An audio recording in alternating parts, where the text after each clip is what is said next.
Night of the Living podcast is always ad-free for patrons at patreon.com/NOTLP.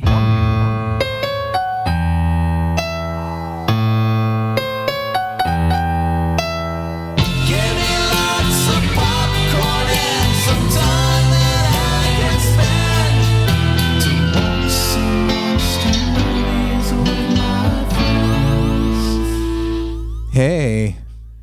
What's Hello. up? Hi.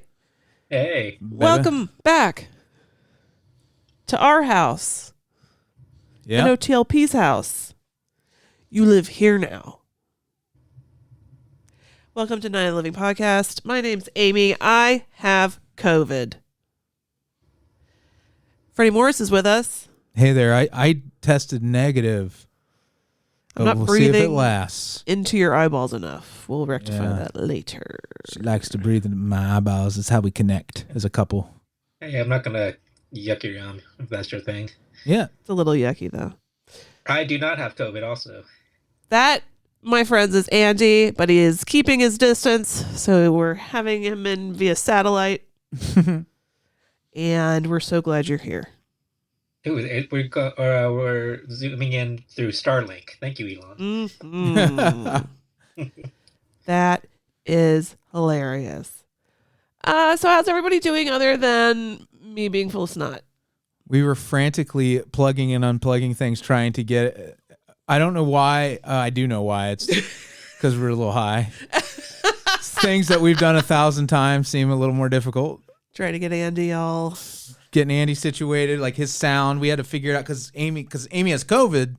We didn't want Andy to catch COVID Right. because then he would need Explovid then for COVID. Paxlovid. Exploded. It's not like you guys told me not to come over. I was like, I'm not coming over. Right. No, I pushed you out of the door, kicked you right in the ass. Yes, it was a mutual decision that we're not coming over. Also, Andy you has smell. self-preservation instincts as well. I mean, I had COVID a couple years ago, and it wasn't awful, but it wasn't great either. It just felt like, to me, like a bad cold, and I don't want a bad cold. Yeah. I'll tell you, I was just sick like a month ago. Yeah. Just over a month ago, and now I'm sick again. And that, my friends, Life's not fair. It's okay. some real though. goddamn bullshit. We're gonna get by. Real goddamn bullshit. A little help from my friends. I talk to about this? Is this your second round of COVID? Me? I think this is my third. My third brush with the Roro. I had COVID classic, I think. The original formula? The original cocaine? formula. The Coco Roro. I think it may. I don't know. I think I had it before it mutated. He's like, COVID hipster. I mutated it. Yeah. Is that what It the didn't mutate me. Anyway. Is that what the co in COVID stands for? Cocaine? It's codependency. It stands for codependency, yeah. Yeah. Because they every time the The co spike goes proteins out, and the vid gets something. yeah. Well, I had it first. T cells. And Tom whatnot. Hanks beat us all to it. Yep. I got it on my birthday, remember? Yeah. Oh my gosh. What a world we live in. What a world. It Everything's was like terrible. 2021, I believe. You know, we're just living this life of ours, floating along, trying to have a good time wherever possible. Well, we were trying to figure out how you would have gotten it because you don't leave the house very much anymore. Do you know where I think I got it? Therapy. That'll do it. Because that's like the only human being I was in close contact with. Let that be a lesson, all you considering therapy. Maybe not. Maybe just go ahead and try to solve that problem yourself. That sounds like an ad for like BetterHelp. Like, do telehelp. This is very worse health. Help. It's the worst help for the worst health. Yeah, they're trying to get you not to go to in person and do telehealth. They might breathe on you. But anyway, don't worry. I'm going to keep my appointment tomorrow, but we're just going to do it virtually. Yay. I'll try not to be resentful. Bitch, give me COVID. How's your week, everybody? What are we up to? What are we feeling? What's the world vibe for you right now? Painting. Well, we've got the Horror Hound coming up. Yeah. Horror Hound is this weekend. We won't have a table this time, but we'll be floating around like boogers in a punch bowl. Well, I won't. Amy won't because she has COVID, which might alter some of our plans as a group. So far, you're negative. I'm negative so far. So who even knows anymore? But he'll probably bring home a nice new strain of COVID from Horhand. Yeah. I need. Look what I got. What'd you bring me? I was going to try to get my Ted Raimi action figure, Sequest DSV. Do you want me to take it down action figure signed? I can go take it down for you. If you do end up going, we might have to have a discussion. Certificate of authenticity for you. Fit that in the budget. Yeah. I'll be like, hey, my wife, she's very ill. He's going to think it's terminal, and I put it that way. And she always just wanted someone to sign her Ted Raimi figure, and I thought you were the most appropriate choice. Being Ted Raimi and all. Being Ted Raimi. I had Johnny Bench on the line earlier, but he backed out. Is he dead? No, he's alive. Oh. Get it signed by Sam Raimi instead. Very rare picture of Sean Connery, signed by Roger Moore. You goddamn son of a bitch. What if he just went up to like other celebrities and had them sign other items that aren't related to them at all? I mean, it happens. There's a lot of crazy people. That's a fun rich kid prank because who's got that kind of money? Because the celebrities do not do these things for free. Could you sign my copy of the Declaration of Independence? I want to be the coolest kid at school. Too. Yeah. Andy, have you seen the latest Indiana Jones? The Dial of Destiny? Indeed. I saw it when it... Yes, did you guys just see it? Yeah, we just saw it. What did you think of it? I thought it was fun, especially the last act where they, went back through time. I'm sorry, spoilers, sorry guys. What? You know what's funny is we just watched it, and I knew there was some time travel in there, but did I fall asleep a little bit maybe? Why? Because I don't remember them actually traveling through time. They did. They were seeing the Roman the whole last act. Oh yeah. Remember the whole Roman Navy thing? In one ear and out the other. You do remember it though. Yeah. They found the ships. Yeah. Yeah, now I remember it. It's coming back to me now. And it's coming back in waves. Where he's like, eels are basically fish that are snakes. And he's like, why did it have to be fish that are snakes? I did. It was perfectly cromulent. Yeah. It didn't slap my ass cheeks. It was better than Crystal Skull. But it didn't call me ugly. You know what I mean? But I like Crystal Skull. But this one I think had more joie de vivre. I think. Yeah. I remember liking Crystal Skull, but I only seen it the one time. I wonder how it holds up to a rewatch. Right. You know what? Probably as good as Temple of Doom does. Well, Temple of Doom is my favorite. Yeah. Me too. It's Amy's favorite. I'm just saying that people rag on Crystal Skull doesn't deserve all the garbage that's heaped upon it. It's really just as good as the worst of Indiana Jones. No, because movies. it doesn't have that camp. There's no fun. Oh my God, it's so campy. The Crystal Skull? There's a lot of fun in there. Come on, you get exploded in the refrigerator. Yeah, he survives. The thing, you know what people hate? They hate fun. Do you think I remember any of it? If I remembered any of it, it would be true. People were like, you can't get into a refrigerator and survive a blast. You can't. Those are 50s refrigerators. Yeah, I'm like, well, you can't whip your way across fucking South America either. Yeah. Well, remember the ant scene where the ants drug a Nazi into their den and ate them? Yeah. And it came out with and they spit out bones. It's time to watch. Time for a rewatch. I remember a lot of things that happened in Temple of Doom, but I don't remember anything that happened. I think your age has a lot to do with that. I don't mean that your memory is going. I mean, when you saw Temple of Doom, you were young. I was still forming all my core memories. Yep. Young, dumb, and full of excitement. What did you guys think of Dial of Destiny? I liked it. I didn't love it. It was cromulent. The de-aging it started to weird like a video me game out. to me. It weirded me out after a while. It was too much. But I was waiting for it to be over. I don't hate it either because the alternate way they could have gone is casting young actors to play everybody, blah, blah, blah, and gone more realistic like the earlier movies. But then I'm like, movies are different now. I just have to accept the fact that we're going to keep seeing these video game versions of old actors if I'm going to enjoy living. Yeah, I mean, it's not going to... It didn't take me out of the movie because I know it's a movie. Yeah. I know that a Dial of Destiny doesn't exist and says that you can't travel through time. And I know that... is real, man. You know these things? Well, they're probably in a warehouse somewhere with all the other, top men. Stuff. But for such a fantastic movie, I'm not gonna nitpick on one part. Like, he didn't look his age because of the effects. Right. Like, I know that. It weirded me out. It was more just like how much it did look like Call of Duty when they would have the de-aged versions of them. I was so grateful. They should have done the whole flashback scene in Call of Duty graphics. I mean, that'd have been fine if you just do it as like rotoscope it. I don't know. You know what really grinded my gears as far as Dial of Destiny is? They cock tease Casablanca real hard, and then they just fly over it. And you know, like if you're a hardcore Spielberg fan or Raiders fan, you know that like the movie Casablanca informed a lot of the look of Raiders of the Lost Ark, and the whole vibe is like the World War II spies, Papers, Please kind of espionage stuff. And they're like, we're going to Casablanca, and I am ready, man. And I know if they had gone, it would have been like fan service garbage probably anyway. But they just flew over. The red line kept going. Dun, dun, dun, dun, dun, dun, Casablanca. You didn't press the button on the bus. That's your problem. Yeah, I had to pull the little lever and be like, I want to get off at Casablanca and see if Rick's place is there. But it went past your stop already. There anymore. Damn. I got to loop around.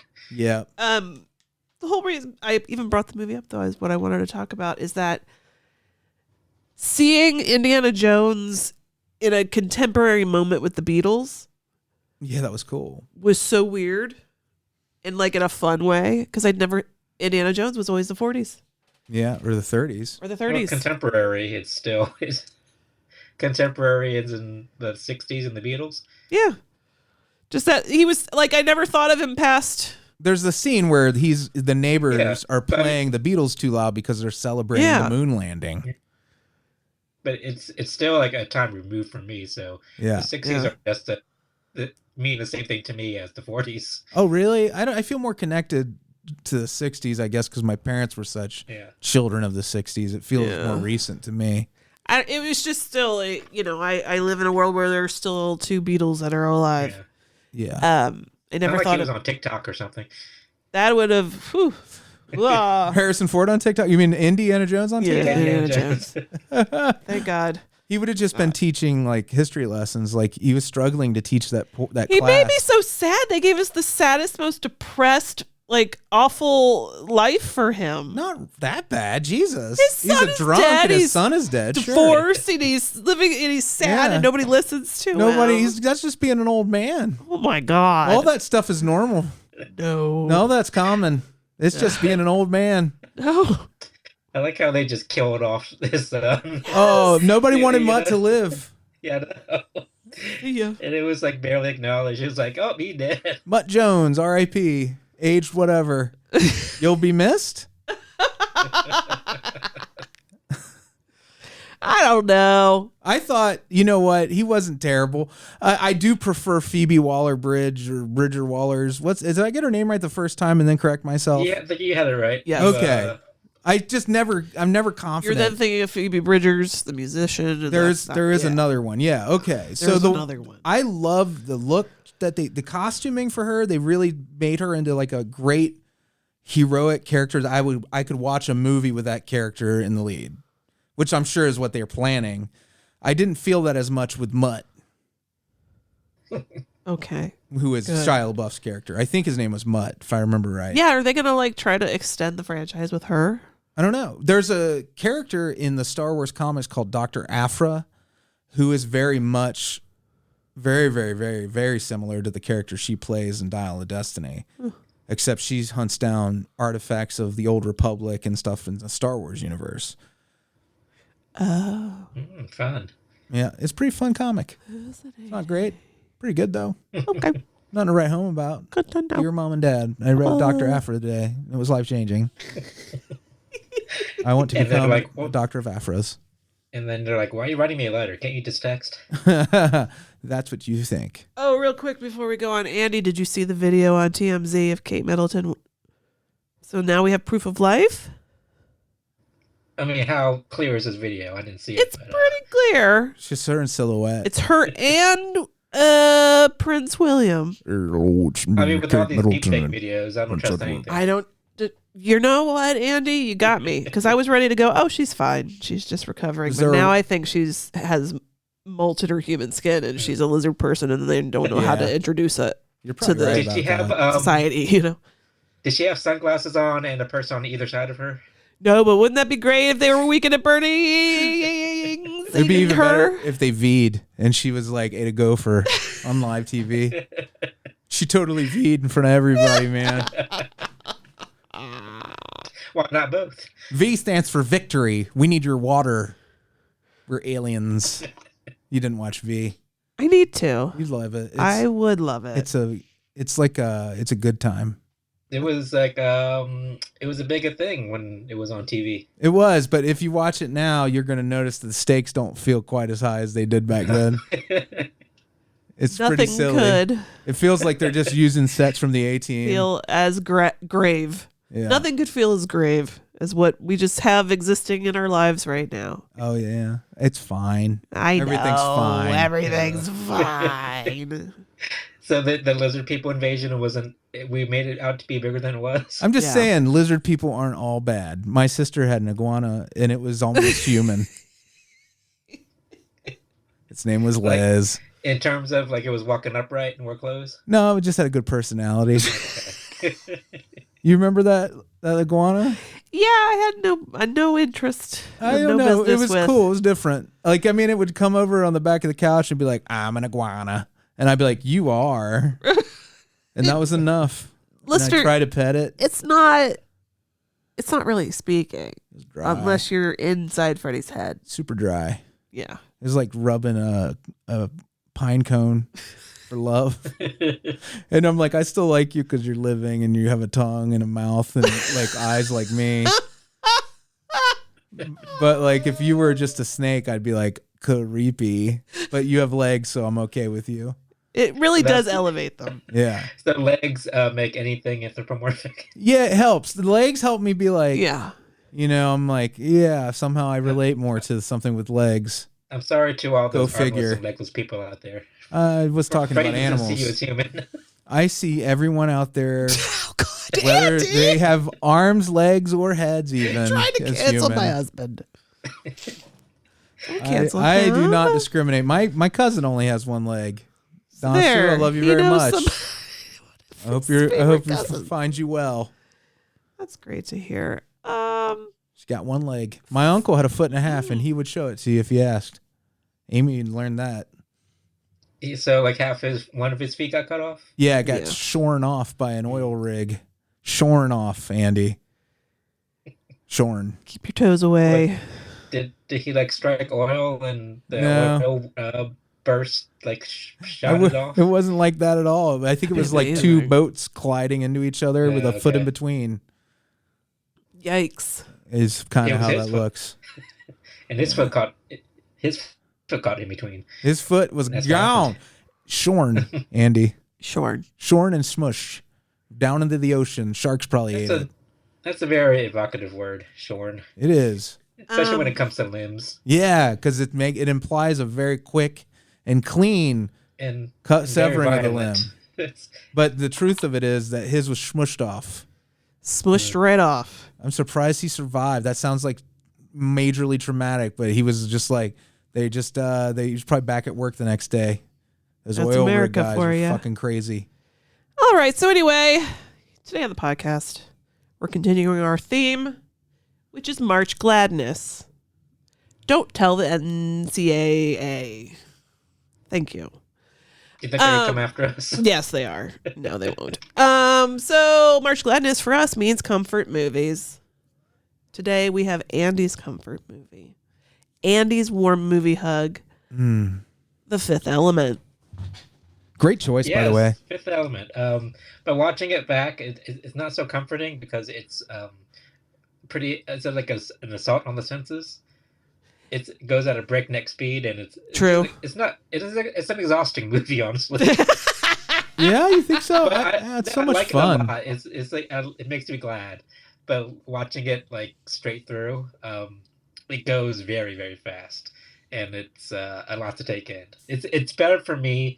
The way I watched it was always on TV, and you can jump in at any moment and get something out of it. But when you watch it all the way straight through, it's a lot. I got totally absorbed, honestly. I hadn't seen it in so long. I had forgotten large chunks. Yeah. How did you feel since it was so fresh to you? How did I feel? I enjoyed myself. Yeah. We're going to argue about the soundtrack though. Yeah, it's weird. It's all over the place. I don't like it. But were either of you Mobius fans or heavy metal fans? Metal Hurlant, the magazine? That's weird. You said that you think Luc Besson drew a lot from it. Well, it turns out that it's entirely Mobius and his buddy. It's all their art design. They're just sweet old men that hug each other and love each other. Yeah, and they were real cute and sweet. I don't know, but I've always loved Mobius. I'm a huge fan of the animated movie Heavy Metal and the magazine and everything. But this, I knew in my deep lizard brain, I guess, that was Mobius. Your iguana brain. Oh, yeah, my iguana brain. It was definitely. There's no mistake. Once you realize it's Mobius, you're like, of course it's him. It'd be like seeing something like an MC Escher. Like everybody knows MC Escher. And there's no mistaking him for somebody else because all of his work looks kind of similar. Mobius' stuff is all kind of like this movie. So what was he, like the arts, the look of it, like the sets? Was that what? The sets, the costumes, everything was inspired by... The background. I can't remember what Mobius's friend's name is, the other artist. It's almost like, how you had Ubi Iwerks and Walt Disney and their styles kind of look the same. Like, regardless of who was drawing, that was like the Disney style, right? Like, Mobius is basically like kind of the more punky version of that, where whoever was surrounded, whoever was in Mobius's orbit seemed to kind of take on his style. It's really great stuff. If you you can find coffee table books just full of his artwork. It's all great. He's the one who did the Jodorowsky's Dune. Mobius did a lot of the art design for that. The movie that was never made, I mean. I can see that. Like now that you say it, I can see the look of it is very influenced in Fifth Element. Yeah, definitely. The even the cab driver, Bruce Willis's character, which was originally we got this on iTunes and it had all the extra content. And Corbin Dallas. Yeah, Corbin Dallas. I didn't even realize that the whole concept of making him a cab driver was like a last minute thing. That they kind of because they liked the look of the cab in the art, and they were like, let's make him a cab driver, and that's how he's going to end up, crossing paths with her. And then, but the kind of interesting thing is this was in the 90s, but they had already Mobius. If you go back and watch the Heavy Metal movie, there's a whole segment with a guy who drives a flying cab. That's right. Oh yeah. Yeah. Yeah. It's basically the same, very similar. We probably talked about it at the time. Yeah. Because we've talked about that Heavy Metal on the show.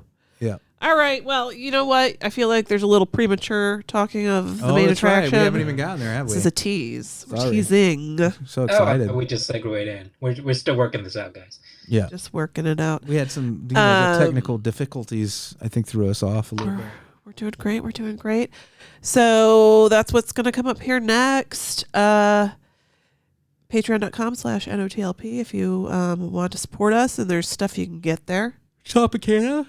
I've already forgot. What did we do for Topicana? Extra stuff. This past Topicana, it was mine. I can't remember what it was. Good scenes from bad movies. That's right. Bad movies. Yep.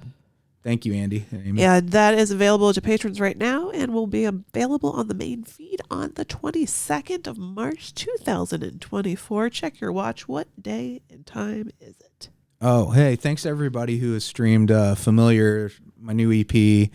Appreciate you. And let me know what you think. You can always email me at freddy.morris@me.com is the best way to get me, or on Discord if you're a patron. But I have a new EP that will be coming out the first Friday in April. It's March now. Yes, April. And that one is called Live on TV. And you'll hear the voices of Amy, Andy, and Kelley on that EP, which is really fun. I hope you stick with me. Excited. On this musical journey. I also have a Patreon, patreon.com/FreddyMusic, Freddy with a Y. And thank you for your support. Real quick before we wrap this part up, this part we call the banter. Did you hear about Skyline and Gold Star Chili today, Andy? What they announced? Are they merging? No. To Gold Line? Gold Line. That would be insane. Sky Star? Sky Star. No, they're switching to Coke.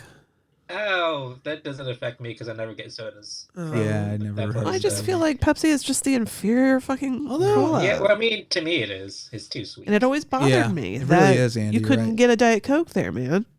Yeah. A Mountain Dew is pretty good with cheese conies. Oh my God. So that was Cincinnati Coney Corner. I didn't know that was such like a big thing. Dude, it was all over Cincinnati Reddit. It's all over the headlines. Hey, if you want to see the Pepsi Cincy connection, watch the Foods That Built America, and you'll see a lot about that in there. I mean, I know it was a big deal when Frisch's Big Boy switched over to Pepsi, but now they switched back to Coke. Yeah. But well, Big Boy across the whole country, you expect to get a Coke. And they changed their ice, too. Oh my God, they changed the ice? How dare they? And that's our local fast food segment.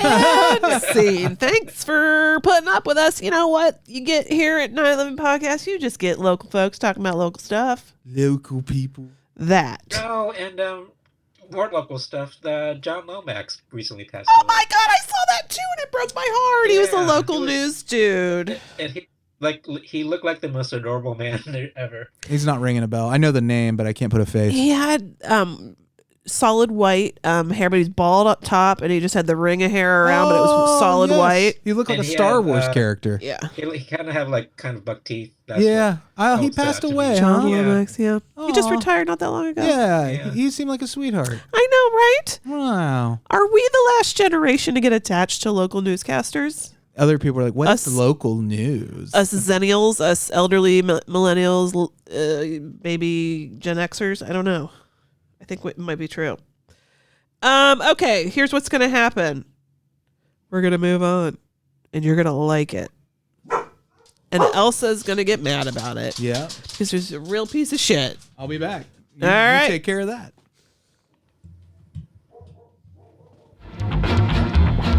Turn out lights, it's the main attraction.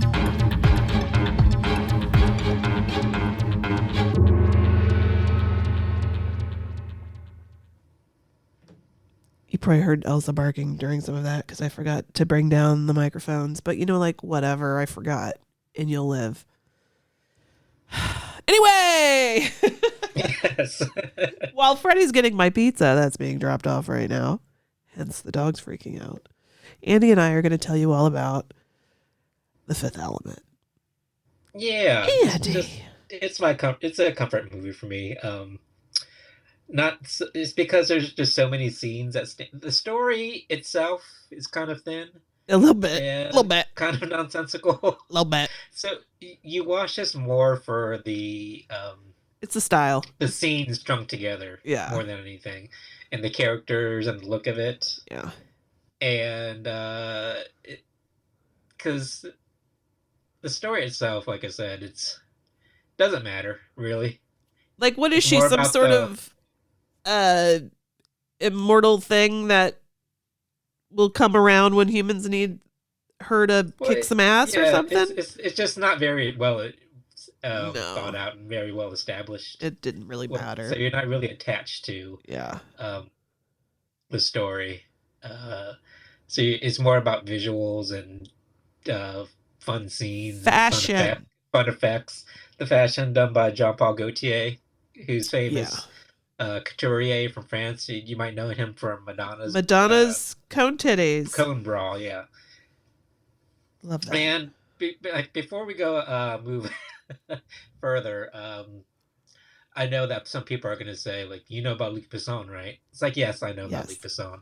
He's probably a borderline pedophile, if not a straight up pedophile. So, what do you think him and Chris Tucker talked about on set? Because Chris Tucker is a known visitor of Epstein Island. Oh, okay. Chris Tucker went to Epstein Island a lot. Oh, then he probably, I blame Luc Besson. He probably that's what I'm saying. reeled him in. Yeah, that's exactly what happened. Totally, absolutely, sure. I didn't kind of piece together like we should have known from The Professional that Luc Besson's a creep, but I've never seen that. That by itself is kind of like, yeah. But when you look at the bigger picture of kind of like what's in, like this storyline, it forms a more bigger picture of Luc Besson and his creepiness. Oh, you guys were talking about the just the like stories young behind women him? And the older.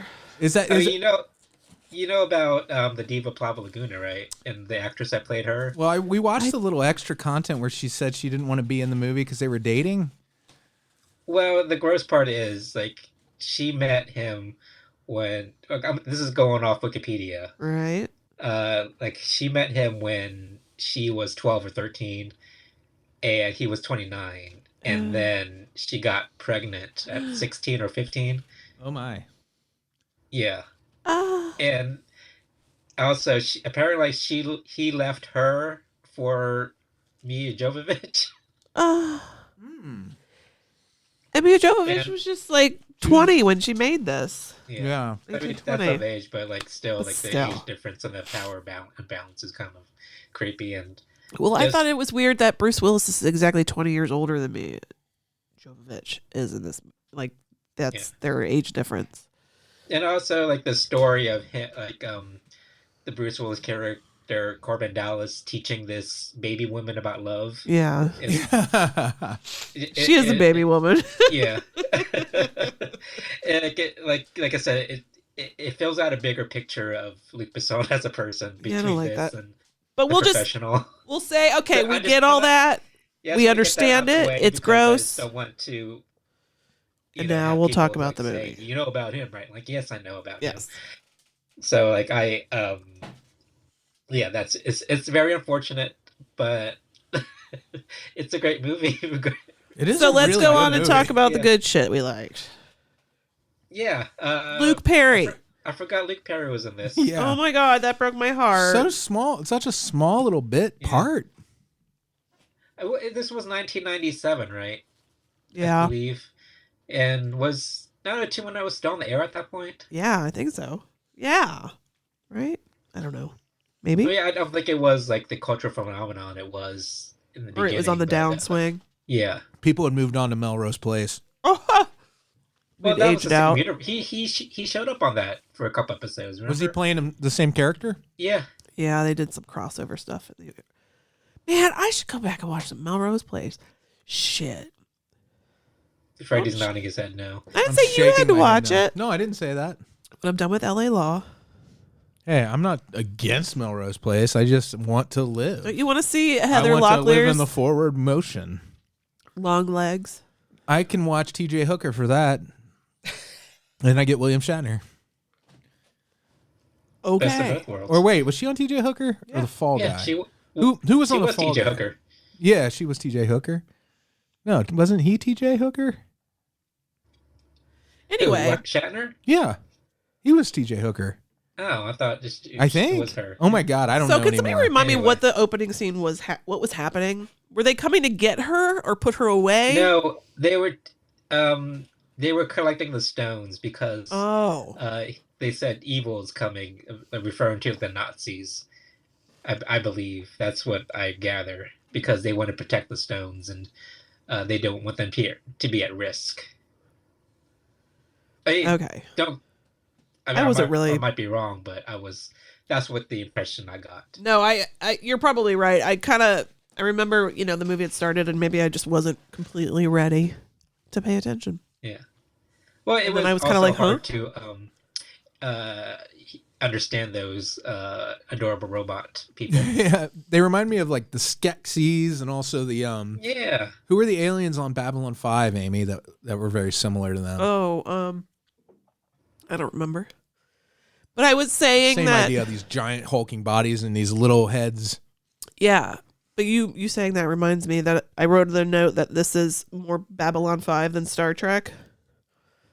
This is the more Babylon 5 version of the future, which is still like violent, opportunistic, greedy, tacky, versus the Star Trek world that at least, there's some utopia in there. It's mixed in a little. Fruitopia. It's the 90s after all. True enough. Let's swig back a Fruitopia.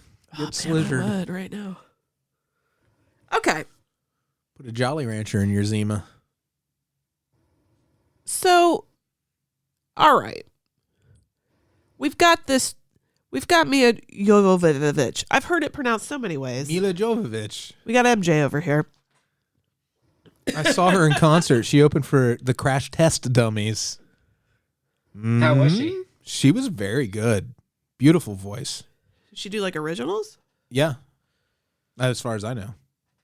Just like singer-songwriter type stuff. She was very good. Good for her. All right. I wrote this note here. It says, I never really connected with this movie. I remember when I saw it the first time, I was like, that was cool. But it wasn't like, wow. And I think it's because I'm more of a hard sci-fi. And this was very whimsical and kind of nebulous. You know what it really, the last time I saw this, that AI Wes Anderson Star Wars movie thing hadn't existed yet. The guy hadn't made that. If you don't know what I'm talking about, Google Wes Anderson Star Wars AI and you'll get the video. It very much looks like The Fifth Element. It's very precious. Mm-hmm. Very precious. And you know how I feel about precious. I love it though. Well, I think the it's like very candy colored and very cartoony. They call themselves the anti-Blade Runner.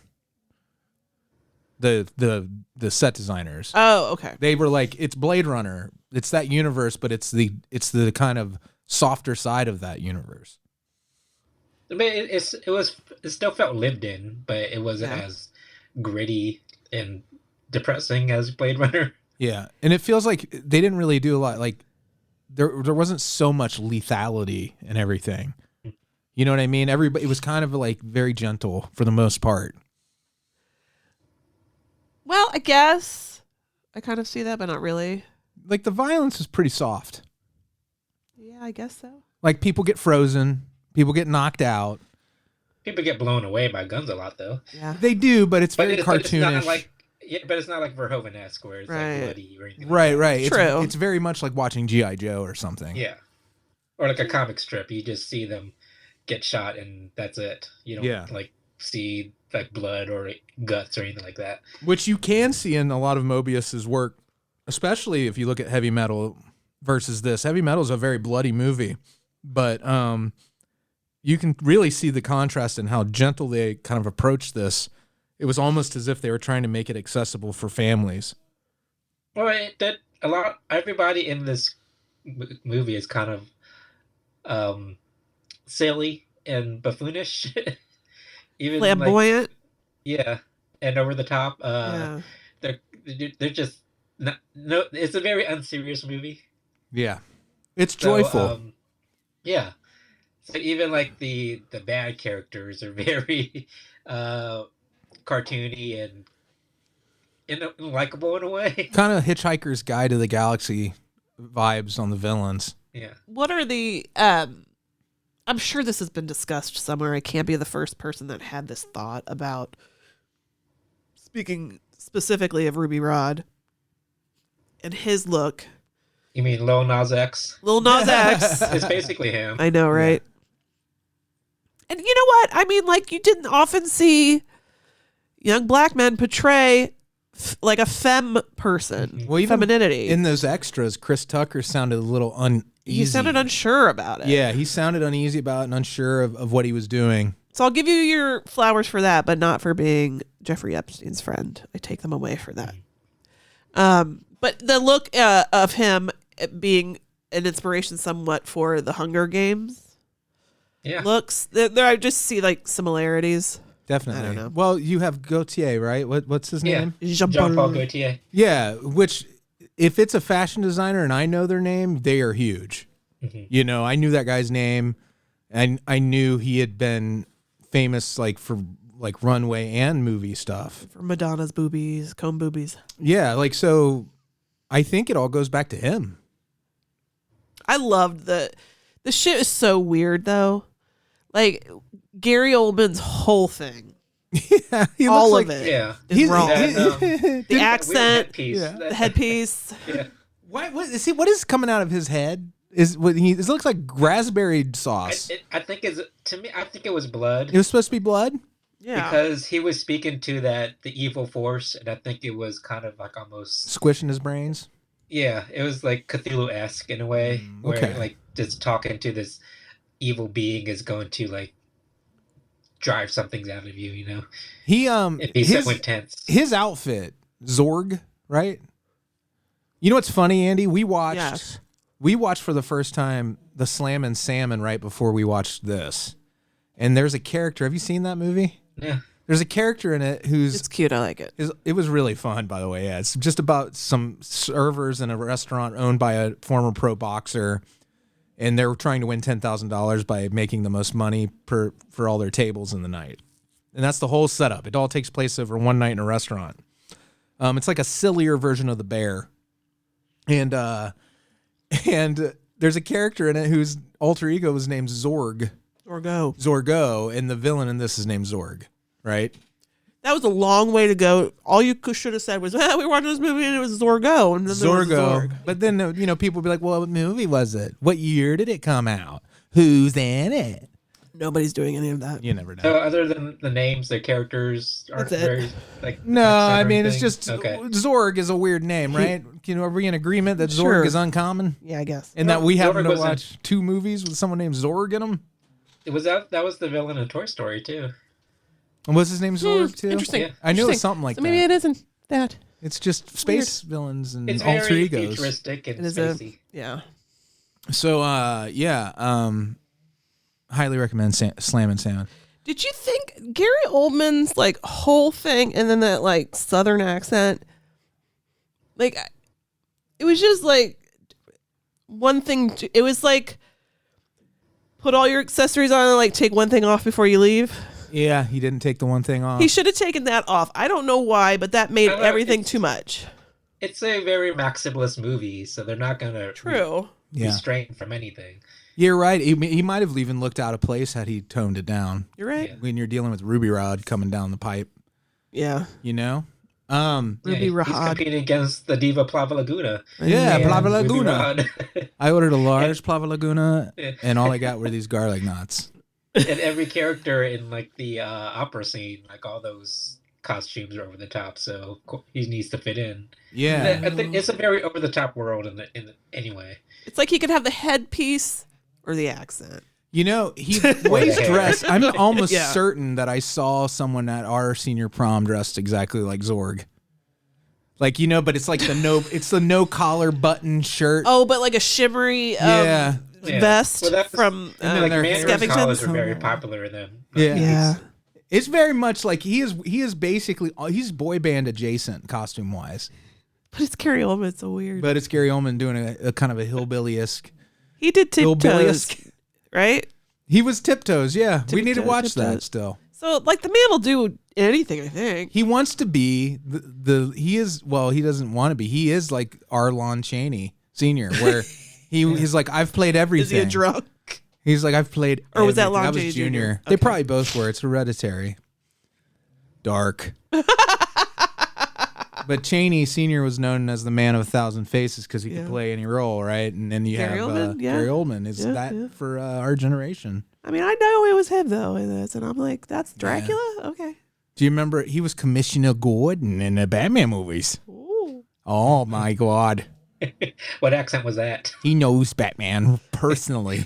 Was that like a New York accent? I think Freddy's doing like a Peter Griffin adjacent. I don't know. That was a little boy.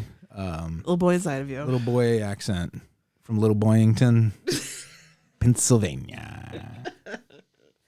All right. The fashions.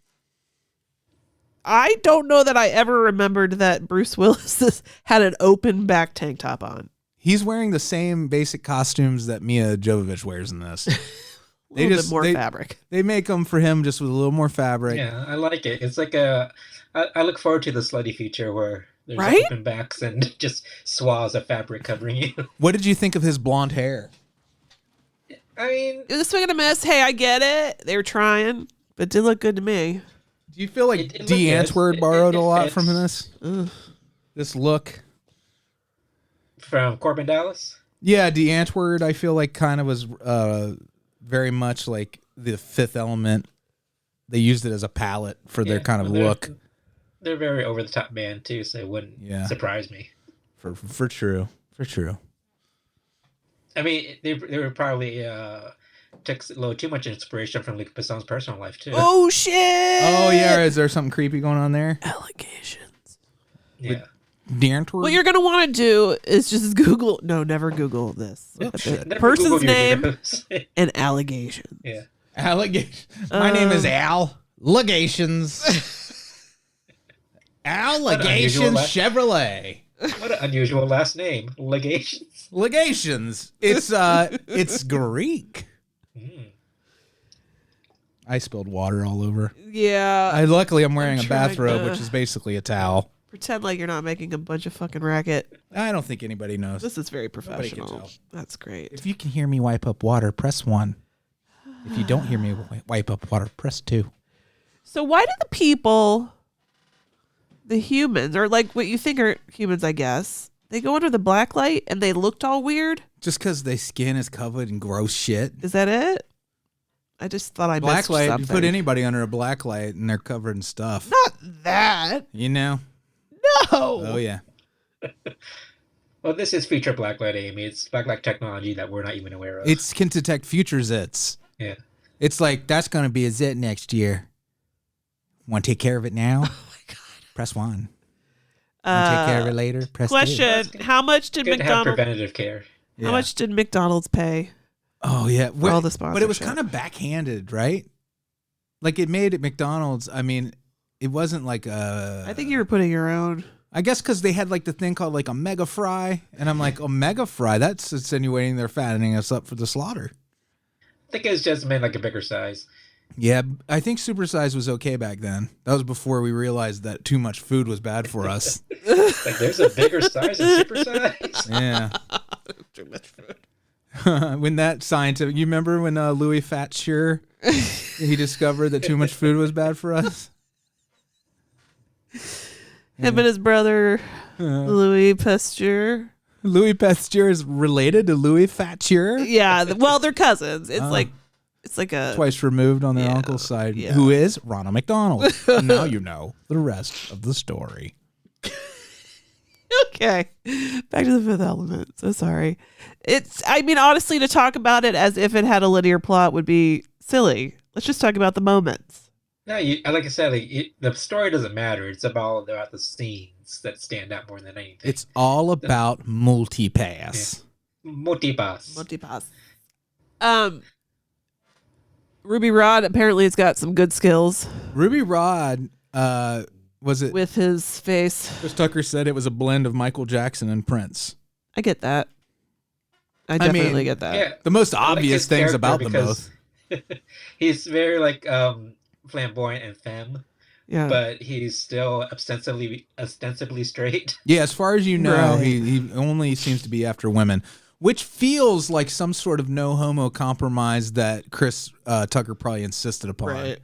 Because he's like, I can't do this and then go home. You understand also, that, right? As entertaining as Ruby Rod is, he's kind of an asshole. Well, yeah, he's self-centered. He's a dick, but he's like your comic relief. But he's dick. He's like he's so entertaining that you look past it. It's kind of like Cartman from South Park. Yeah. Well, I mean, you never really love Cartman. You love to hate him, but you don't take his assholeness seriousness. Seriously. I mean, like, I wouldn't have been too heartbroken if they, if Ruby Rod fell into an incinerator. Yeah. I mean, I don't... It's not that I hate the character. It's just that I got real burnt out on Chris Tucker after Rush Hour 3.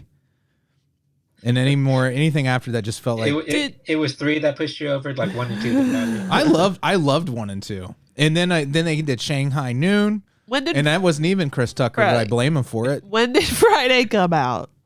That was 95. So that came out Thursday, before this movie. Yeah. Which means, do you think Luc Besson was a big fan of Friday? Well, it's got Zeus Tiny Lister in it. Right. Too. Yeah. And that's Chris another Tucker. character from Friday. I can't wait to the future where he's the president. Right. Mm-hmm. It's going to be awesome. He actually was... Zeus Tiny Lister was not a bad actor. Yeah. I mean, they didn't give him a lot to do. He's the president of the Federation. But for a guy with like a glass eye and big giant muscles, like he didn't have to be a good actor. 14-year-old. You know what I mean? Like he could get roles based upon his look. But he actually tried. We saw another actor last night in something else where we've seen him in a lot of things that were like acclaimed movies, and he was terrible. I won't say because it's a bad thing to say. Oh, but you know who I'm talking about. Was it from that other movie we talked about? It was from that other movie we talked about.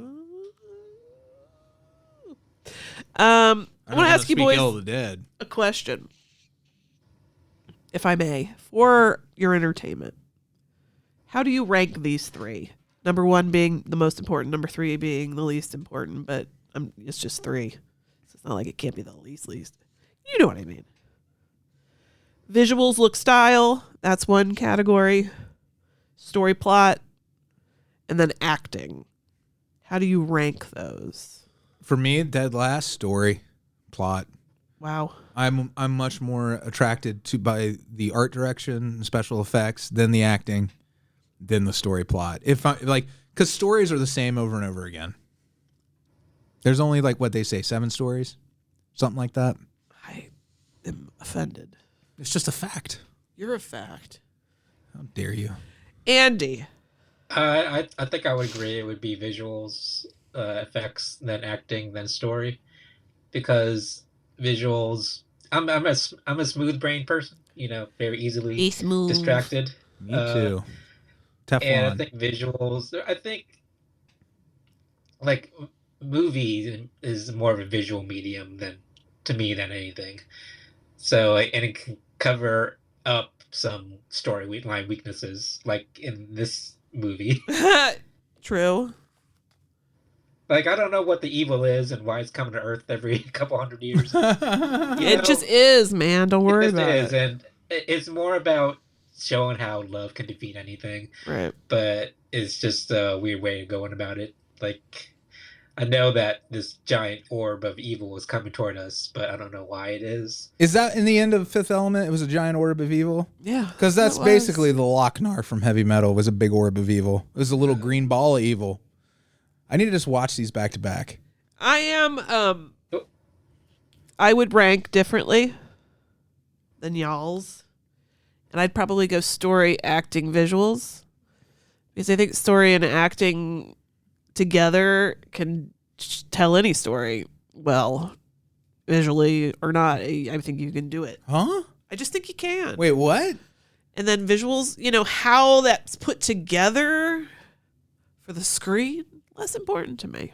So wait, you're saying that you could have act a good story and good actors could tell me the story right here in this room. Okay, I got you now. That makes more sense. I didn't understand what you were saying. Okay.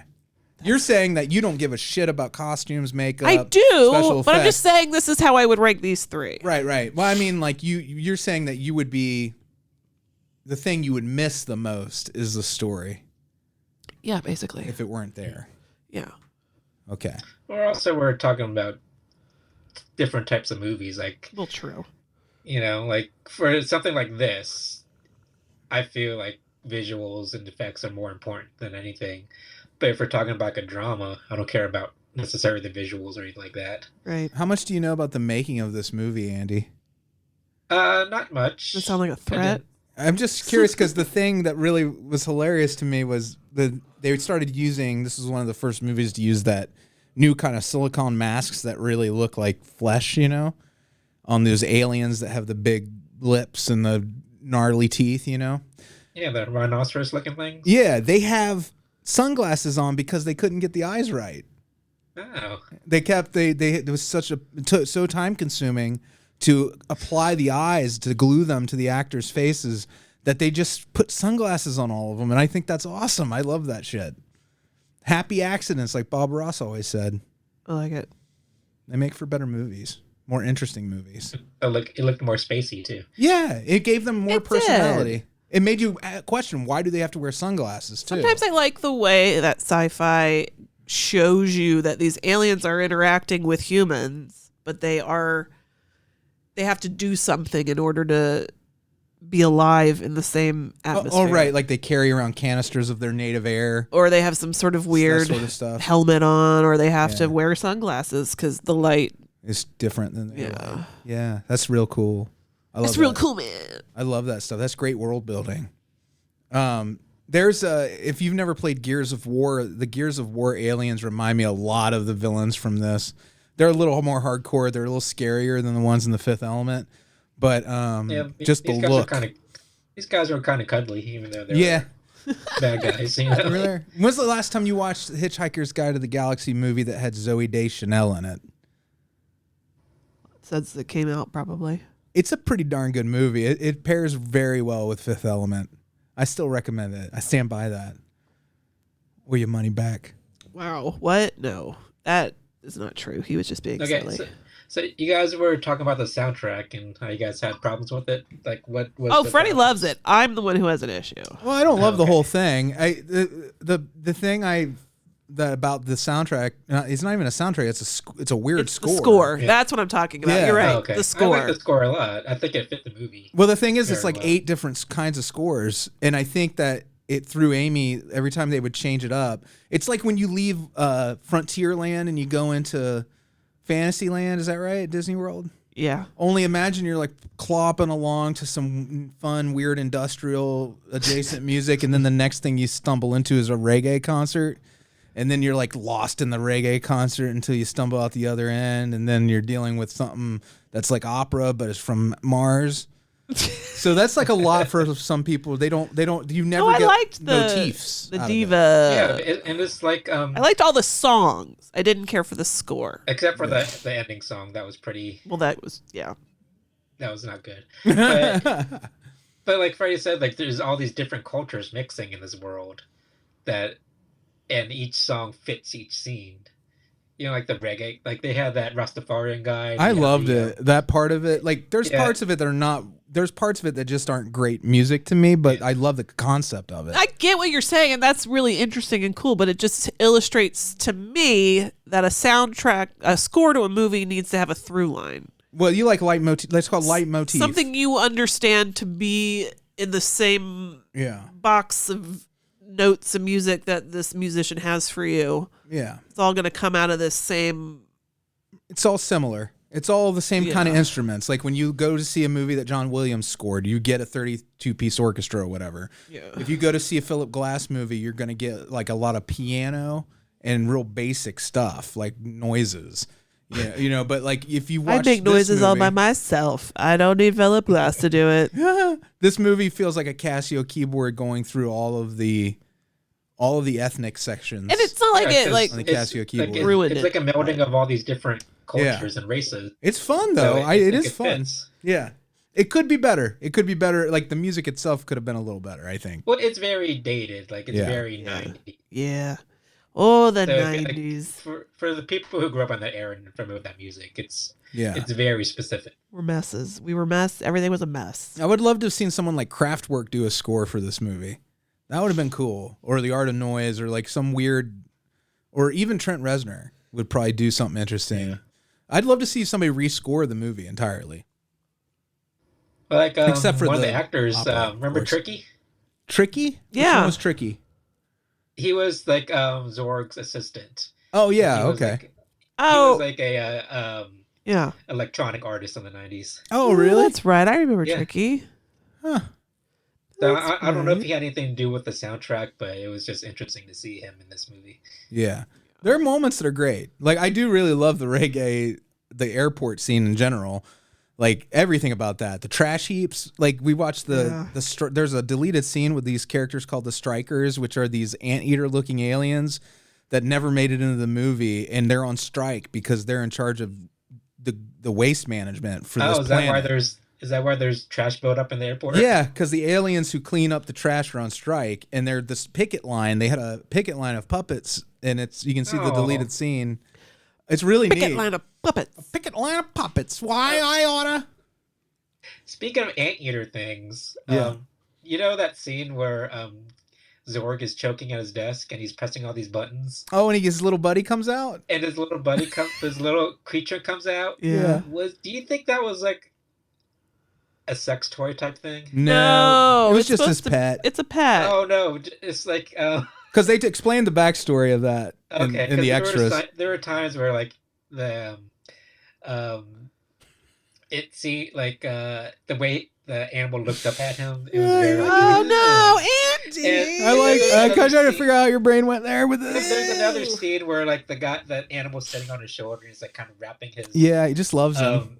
His little nose around his neck. It was very Andy, you're it's like a dog or a cat. Little puppy. Okay. Do you have sex with a dog or a cat? Probably not. No. So God no. What he has a name too. That creature. We learned what it was during the looking at the extras, but I can't remember. Did we? What it was. We did. Remember when we learned that together? I didn't learn it. If I can't tell you what it is, know, the extras are worth a gander. They're very 90s themselves.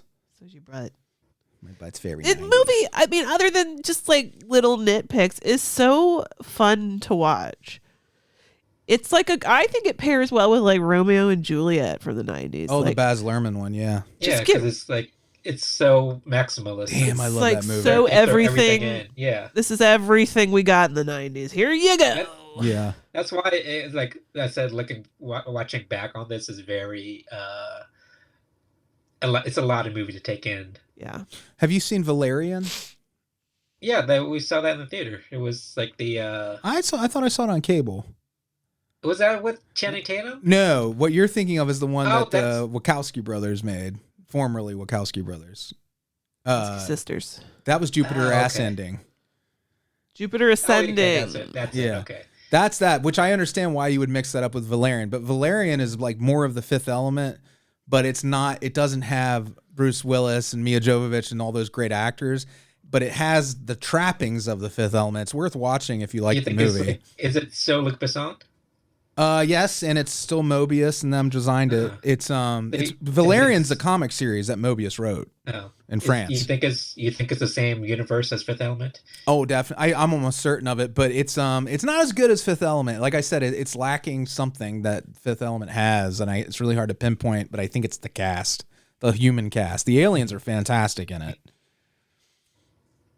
But like, do you guys remember they went on that cruise ship, Lost in Paradise? Yes, Floston Paradise.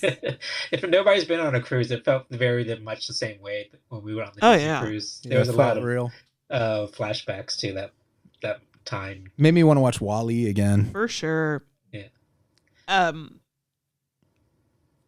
The floating food cart that comes up to his window. Yeah, that was great. Of Dallas's little Corbin Dallas's little hovel, his little tiny apartment. These apartments actually kind of exist now. Loved that. Yeah, it's very like Japanese or something. These pod apartments. Yeah. Well, you've seen the ones I think in Hong Kong and Shanghai. They have the ones that are like just like what he has with the little drawer that you live in. I love that world building. Like everybody lives in sky. The buildings are so tall that there's different atmospheres. Yeah. Within these built like super tall buildings, because there's that scene where like the cops are chasing him and they go down to the lower levels and it's like almost underwater. Yeah. Even though there's still skyscrapers, so that gives you an idea of how big these buildings are. Please do not think you're about to get a piece of pizza out and eat it while we're recording right now. What are you talking about? That's not what's happening. I'm just looking. He was eating little like. I was eating little garlic nuts. Garlic nuts, but you're not gonna get a whole lot. I'm gonna. Anyway. Smells good though, huh? Dinner, huh? Yeah, it's right there. It's just you could reach out and eat it. Reach out and touch it. Well, in the future, in the Fifth Element universe, you could have just put it in a microwave and the pills, and they reconstitute the whole chickens or pizzas. Yeah, that worked in Back to the Future 2 as well. They had the dehydrated Pizza Hut. And he remember he was like, I might just eat the whole thing. Because it was only this big, the size of like $50. But then they're like, little water in the magic box, and there's your full-size pizza. And I mean, it looked good, even though I can't say anything about the taste, because I'm sure Lilu was really hungry and just scarfed it down. But it did look like good chicken. Lilu, what a great character, man. She blew me away. Like at this time, seeing it as knowing like having seen so many other performances of quirky alien type of characters, like this is a really special performance. It's in the probably like top 10 alien or like kind of fish out of water type performances. Do you know anything about like the language that she was speaking? Was that all ad lib or was it like no? It was written out? Luc Besson had he had 800 words, and they were all combinations of other languages. Because I know, like in some certain sci-fi things, like they make their own languages. So Vulcan, Klingon, Klingon, and, not Vulcan, but in Klingon. Well, even the runes from Lord of the Rings are translatable. And the Dothraki language, I think somebody. Yeah. I mean, that's some commitment, man. Yeah. That's a level of needing to escape reality that I haven't reached yet. Yeah. Yeah. To me, if it was me, I'd just shout out some gibberish that sounds like alien. Right? I can do that. Like Nell. Like Nell. All right. Well, thanks so much. Thanks so much, Andy, for sharing your comfort movie with us. It was a delight. I hope you guys enjoyed it. We did. I had a great time. I did. We bought it, Andy. You're in our family. That means you have access to it too. It's already on Amazon Prime, isn't it? We didn't find it there. Oh, okay. But we have it with all the extras too, so you can enjoy those at your leisure. Well, isn't that nice?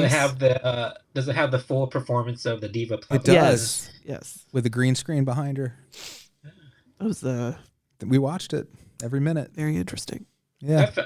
It kind of like I remember when she was killed in the movie. I was like, oh no, such a beautiful creature, and just shot down. She had. I wonder how she got them stones in her in the first place. Right. Yeah. The devoted following that character has is amazing to me. I mean, she's very popular in the drag community because it makes sense. I mean, it's basically a drag queen. Yeah. It's kind of amazing. All right. Well, that's the end of the show, I guess. Yeah. I guess. Amy, what movie have you picked for us? Next week, we're going to talk about the 1981 Barbie Benton starring X-Ray. It is streaming for free on Tubi, so nobody has an excuse. In a glass. And we're going to talk about this little gem of a weird movie as a family next week. So at the end of every show, we always say hi to our Beelzebubs. Patreon.com/NOTLP if you want to know what that means.